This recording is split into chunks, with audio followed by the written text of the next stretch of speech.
murder of this family, 5 in number, was the work of a moment.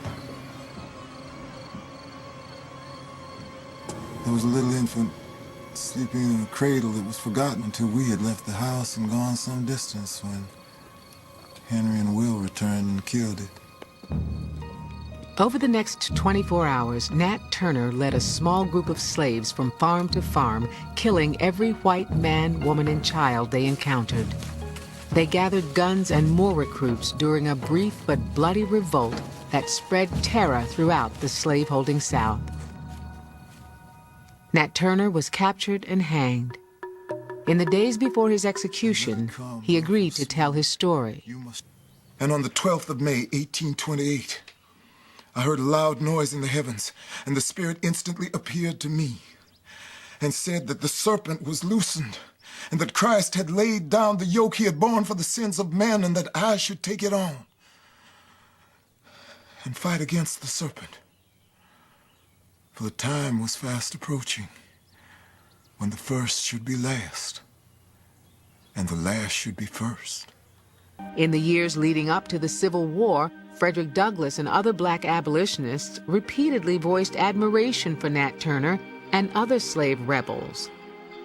What Douglass said was that the Nat Turners were actually more legitimately the heirs of the American Revolution than the whites who celebrated July 4th every year in the 1840s and 50s, but owned slaves. Nat Turner returned to the center of the national stage with the publication in 1967 of William Styron's The Confessions of Nat Turner. The novel was an instant bestseller and won the Pulitzer Prize. William Styron gave his 20th century novel the same title as Thomas R. Gray's 1831 Confessions.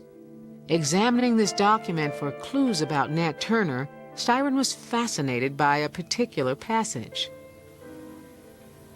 Miss Margaret, when I discovered her, had concealed herself in the corner formed by the projection of the cellar cap from the house. On my approach, she fled, but was quickly overtaken, and after repeated blows with a sword,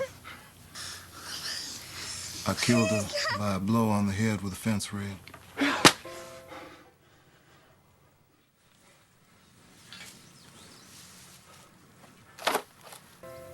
Margaret was the only person killed by Nat Turner in the course of the rebellion. She was a young white woman.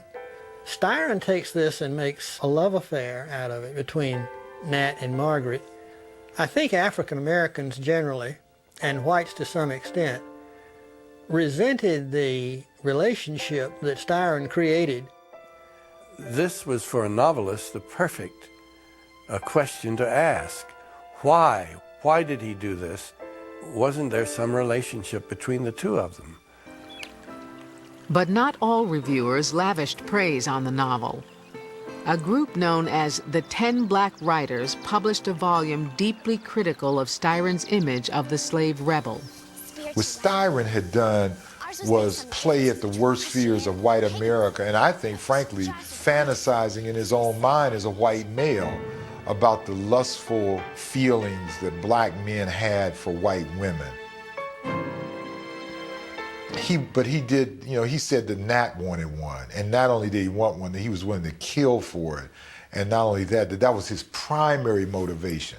Liberation was irrelevant. It was sexual, unbridled sexual lust. It struck me as a great irony that I began to write Nat Turner the summer of Martin Luther King's great speech in Washington. And it was a time of reconciliation, of nonviolence. But by the time I finished the novel in 1967, this sweetness and light that Martin Luther King was predicting had turned into a kind of hellish nightmare.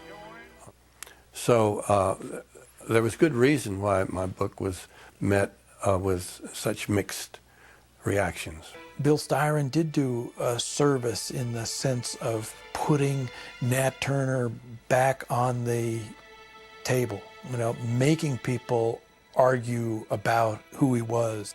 We can't be dependent on white people to represent our culture with integrity and imagination and respect. If you don't like Bill Styron's Nat Turner, write your own.